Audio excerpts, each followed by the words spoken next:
Blot få dage efter, så fik jeg faktisk landet en sponsoraftale med det her aarhusianske entreprenørfirma, som hedder Høgh & Sindberg.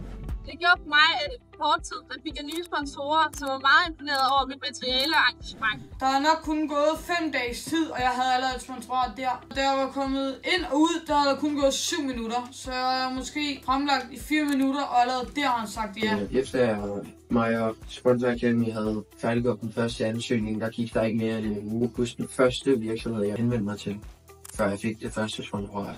Halvanden uge efter vi havde afsluttet forløbet, der tog jeg kontakt til en virksomhed, og efter at have snakket med ejerne i 10 minutter et kvarter, kom jeg ud med et færdigt sponsorat. At nu her de seneste 2 uger har jeg fået 2 nye sponsorer igen, og regner med, at den her kurve kun går opad, nu når jeg føler, at jeg har fået mere styr på det. Det hjælper mig meget i mit sponsorsøgning og også udvikling som atlet.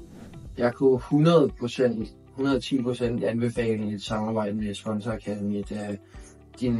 Den tid, du bruger på din sponsoransøgning og sådan noget, er meget, meget mere effektiv, når du har fået en masse vejledning fra Sponsor Academy.